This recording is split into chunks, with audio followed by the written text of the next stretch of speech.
So the mission starts with a problem. Basically, every great women's health tech startup begins by solving a real, pressing problem.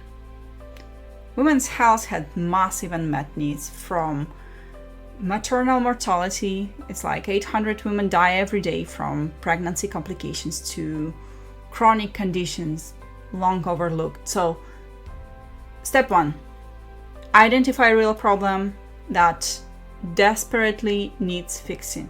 This isn't about Q-top no one asked for. It's about a pain point that women feel in their lives or clinicians see in practice.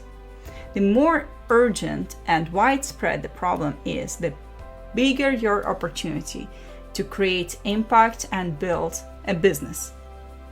So FemTech, technology for female health, spans fertility, maternal care, menstrual health, menopause, sexual wellness, and more. And many of these areas are underserved. For example, breast pumps remain largely uncharged for generations, causing frustration for millions of moms. Entrepreneurs saw this gap and said, enough, we can do better. That's the mindset you need at the start. Pinpoint pain so sharp that users will rush for a solution. Talk to women, talk to doctors, talk to caregivers, read research, find where the system fails women. Maybe it's the lack of access to prenatal monitoring in rural areas, or maybe it's a diagnostic that hasn't improved in decades. Those white spaces in women's health where incumbents offer nothing are golden opportunities. So choose a problem worth solving, one that keeps your target users up at night, And when you solve a problem that actually matters, everything else gets 100% easier. Like no fluff, no nice to have, like zero in on a life-changing fix. So identifying a problem in women's health tech is simple. Be laser focused on the genuine need. Women's health has been under-addressed by traditional tech and medicine for too long. And the results? Well, we see it now, huge gaps waiting for innovation to fill. Maybe you've experienced the issue yourself, or maybe you witnessed it as a healthcare professional. So that personal insight is pure gold. You should use it. For instance, seeing women struggle with outdated breast pumps, tech led one team to reinvent it from scratch. So they recognized working moms pumping milk felt like a, quote, medieval torture. So huge, loud devices, no privacy, and they set out to fix it. So your job is to find that level of problem. Look at statistics, look at the stories. If millions suffer in silence, or a critical health metric hasn't budgeted in years, you found your mission. So women were left out of clinical research until 1990s, so plenty of treatments and tools aren't optimized for them. It's 2025 if you don't have a calendar, so time to change that. Maybe you target maternal health, where lack of prenatal care costs lives. Maybe you tackle menopause symptoms that half the population will face, yet historically nobody talked about. Whether it is, articulate the problem clearly. X number of women experience Y problem, and current solutions are losing or non-existent. Investors and partners need to immediately understand why your mission matters. FemTech may only get a sliver of digital health funding today, but that's exactly why now is the time. Less competition, massive upside. So plant your flag on a serious problem. Be bold. If someone says, is this niche? You fire back with the facts, like women are 51% of the population. That's a multi-billion-dollar opportunity, not a niche. Alright, so bottom line, solve a problem that truly hurts, and you'll have all the fuel you need to drive forward. Now, let's talk about developing and testing a prototype. You should build a prototype fast. You've defined the problem, now show a solution. And don't overthink it. In women's health tech, a prototype can be anything from like just a rough app that tracks symptoms to 3D printed device like held together with tape. It shouldn't be beautiful. The key is to make it functional enough to test your idea in real world. And here I would say speed is your friend. So the sooner you have a prototype, the sooner you can get feedback from actual users, and well, trust me, you need this feedback. Adopting a rapid prototyping mindset will save you time and money because it exposes design flaws and usability issues really early when they're easy to fix. You don't have to be a perfectionist. Your first version might be very ugly, that's fine. One femtech founder pitched her early breast pump prototype in class. Jerry-rigged collection of tubes and spare parts barely worked, like pieces were falling apart, but it proved the concept, you know? So that scrappy model eventually evolved into a sleek, quiet product ready for market. So you can't skip this messy middle. So get your idea of the paper and into tangible form. If this is an app, wireframe the user flow this weekend, have a basic app in users' hands by next month. If it's a hardware, build a mock-up with off-the-shelf components, then test. So bring in real women users to use it in real scenarios. Observe, listen, don't be defensive, iterate. Does your fertility tracking app confuse users? Well, they're not dumb, so like you should change it. Did your smart pelvic floor trainer cause discomfort? Well, figure it out now, not after you manufactured like 10,000 devices. And remember, women's psychology can be complex. Sensors might read differently person to person. Fun fact, up to 40% of ovulation kits give inaccurate readings. So don't assume your tech is accurate until you validate it. So just a reminder. So you're dealing with health. It's not just move fast and break things. It's move fast and fix things, unlike consumer tech. Each prototype revision should bring you closer to a solution that truly works for your users.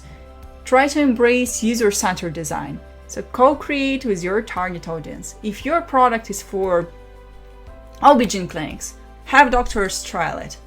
If it's direct to consumer, get it into the hands of different women who'll give you unfiltered feedback. And early testing can also yield powerful testimonials or case studies, evidence that your idea actually delivers results. So iterate until you have a prototype that people don't want to give back because it's solving their problem. And that's when you know you're really into something. Now let's talk about the stage when you have prototype to product. So whether it's a smart device or a mobile app, refine your prototype relentlessly. Use whatever resources you have. 3D printers, open source code, DIY kits to get a working model. The goal is function over form at this stage. And I can't stress this enough. Show that your concept can deliver the intended health outcome or user benefit that you have in mind, even if it's rough. This is your proof of concept. Each test and tweak is de-risking your venture. You're turning assumptions into knowledge. By the end of this prototyping phase, you should have two things, I should say. Number one, a solution that actually works for the end user. Number two, the data or anecdotes to prove it. Okay? So both are critical when you move to the next steps, regulatory and fundraising. So grind it out in the lab, the garage, or whatever. Build it, break it, improve it. Your future self will thank you when your product sails through trials and impresses investors because you did the homework early on. Now, important part, securing funding, pitching investors. You should fuel the journey. Show me the money. So, building a women's health tech company isn't cheap. Prototyping hardware, doing clinical trials, manufacturing, it all takes capital. Probably more than you think at this moment. So you need to get damn good at securing funding. First, understand the landscape. So, as we know, Femtech has been historically underfunded because only 3% of digital health funding, as of a couple of years ago, partly became many investors didn't get it. That's changing. Big rounds and Femtech unicorns are emerging, but you may still face skeptical faces across the table. Don't let that faze you. Prepare like a champion. Your pitch must scream opportunity and traction, not just social good. Yes, you're mission driven, but investors want returns. So hit them with the business case. This problem affects 50 million women. Current solutions are outdated or ineffective. Our solution saves money for payers or delivers X% better outcomes. We have insert awesome early results and plan to reach insert large market. So use data to your advantage. If you're pitching male VCs who have never experienced endometriosis pain or menopause, paint the picture for them in economic terms. For example, investments addressing the women's health gap could add $1 trillion to the global economy annually by 2040. This is a growth market you can't ignore. So show them female health isn't niche. It's half of the world, and I can stress this enough, and highlight success stories to validate the space. Mention that Maven Clinic reached 1 billion valuation, or how Flow, Period Up, became Europe's first Femtech unicorn with over 200 million raised. This lend credibility that smart money is already here. Now, when it comes to pitching, be direct, be confident, and factual. No fluff, no apologize. Outline your progress. Prototype success, regulatory plan, early user testimonials or letter of intents from clinics, etc. If you got patents, if you got IP, mention them. And address the tough questions before investors would ask you, oh, well, yes, if the approval is in process, here's our strategy and timeline.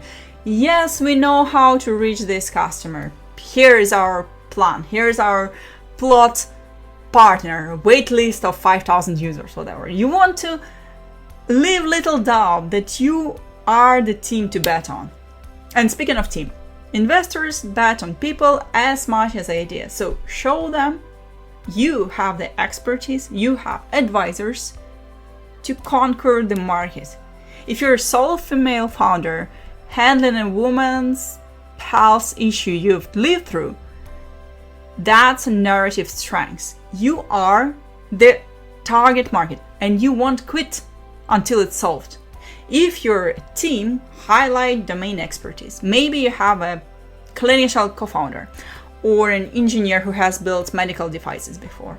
So overcome biases with preparation. Research shows that pitches by women can face unfair pushback. So arm yourself with answers and project big vision. Avoid framing the product as a women's right issue when pitching conservative investors. So do your homework, do research, understand who you're pitching to. Frame it as a huge business opportunity. Well, sadly, that can make a difference. The good news is more funds are focusing on Femtech now, and many investors realize how underserved this space is. Also, consider alternative funding routes. There are grants, there are government or foundation grants for women's health innovation. There are crowdfunding, not questionable option, but it is there. But for example, Clue raised over 1.5 million from users we are crowdfunding. There are angel networks, especially those with female investors who understand the need.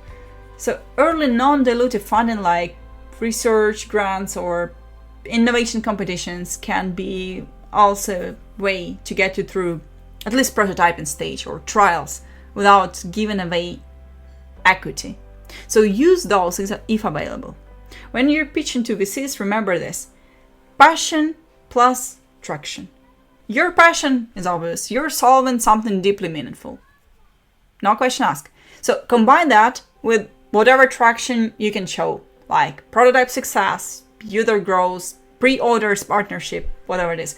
So prove it's not just an idea, it's happening. And if you get no from an investor, that's fine, whatever. Learn, adjust, move on. It only takes you one yes to change your trajectory. So keep knocking on the door. Each pitch is practice for the next one. Don't worry about it. And when you do land that term sheet, negotiate smart. Ensure you get enough funding to reach the next major milestones. So typically, regulatory clearance or market launch, like a next milestone, because running out of money at the wrong time can kill even the best ideas. To sum it up, believe in your vision and convey that belief with unshakable conviction, concrete evidence. So money follows confidence and results. All right, I hope now you have a roadmap. It's time to make it happen. Go build this future of women's health and don't hold back, because the world needs it now. I'm Liza Voronkova. Nice to see you.